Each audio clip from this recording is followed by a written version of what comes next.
ಏಕಾದಶಿ ದಿವಸ ತಿನ್ನಬೇಡಿ, ತಿಂದ್ರೆ ಮಹಾಪಾಪ ಇದೆ. ಇದೆಲ್ಲ ಈ ದೇಹ ಕೊಟ್ಟಿದ್ದಾನೆ ಭಗವಂತ, ಅವ ಮಾಡಿದ ನಿಯಮಗಳು. ಆ ನಿಯಮಗಳನ್ನ ಪಾಲನೆ ಮಾಡಿದ್ರೆ. ಕೊನೆಗೆ ಯಾರೋ ಕೇಳಿದ್ರು, ಆಚಾರ್ಯ ಏಕಾದಶಿ ಒಂದು ವೇಳೆ ಅನಿವಾರ್ಯವಾಗಿ ತಿನ್ನಬೇಕಾದ್ರೆ ಏನ್ ಮಾಡಬೇಕು? ತಿನ್ನದ್ದಕ್ಕೆ ಏನಾದ್ರೂ ಪ್ರಾಯಶ್ಚಿತ್ತ ಉಂಟಾ ನೋಡಿ ಹೇಳಿ ಪುರಾಣದಲ್ಲಿ ಅಂತ. ಪಾಪ ಅವರಷ್ಟು ಕೇಳ್ತಾರಲ್ಲ ಅಂತ ನಾನು ನೋಡಿದೆ. ಒಂದು ಪ್ರಾಯಶ್ಚಿತ್ತ ಸಿಕ್ಕಿತು. ಏಕಾದಶಿ ಫಲಾರ ಮಾಡಿದವರಿಗೆ ಪ್ರಾಯಶ್ಚಿತ್ತ ಉಂಟು ಪುರಾಣದಲ್ಲಿ. ನೋಡಿ, ಏನಿಲ್ಲ ಕೇಳಿ ಪುರಾಣದಲ್ಲಿ. ಏನ್ ಪ್ರಾಯಶ್ಚಿತ್ತ ಅಂದ್ರೆ, ಇನ್ನೊಂದು ಏಕಾದಶಿ ಬರುವುದರ ಒಳಗಡೆ 15 ದಿನದ ಒಳಗಡೆ ಶ್ರೀರಂಗ ಕ್ಷೇತ್ರಕ್ಕೆ ಹೋಗಿ ರಂಗನಾಥನಿಗೆ 25 ಲಕ್ಷ ಪ್ರದಕ್ಷಿಣೆ ನಮಸ್ಕಾರ ಹಾಕಬೇಕು ಅಂತಿತ್ತು. ಮತ್ತೆ ಬದುಕಿದ್ರೆ ಇನ್ನೊಂದು ಏಕಾದಶಿ ಫಲಾರ ಮಾಡಬಹುದಷ್ಟೇ. ಮತ್ತೆ ನಾನು ವಿಚಾರ ಮಾಡಿದ್ರೆ ಅದೇ ಪುರಾಣದಲ್ಲಿ ಉತ್ತರ ಇದೆ.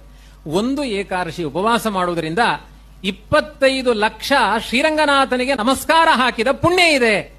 ಎಷ್ಟು ಅದ್ಭುತವಾದ ವ್ಯವಸ್ಥೆ ಇದೆ ನೋಡಿ. ಪುಣ್ಯ ಲಾಭ ನಿಮ್ಮ ಕಣ್ಣಿಗೆ ಕಾಣಲ್ಲ. ಏಕಾದಶಿ ಬಂದಾಗ ತಿನ್ನಬಾರದು ಮನುಷ್ಯರು. ನೋಡಿ, ಹಿಂದೂಗಳ ಆಚರಣೆ ಅದು, ಬ್ರಾಹ್ಮಣರ ಆಚರಣೆ ಎಲ್ಲ ತಪ್ಪು ತಿಳ್ಕೊಳ್ಬೇಡಿ. ಯಾರ್ಯಾರು ಮಾನವರೋ ಅವರೆಲ್ಲ ಏಕಾದಶಿಯನ್ನು ಮಾಡಬೇಕು.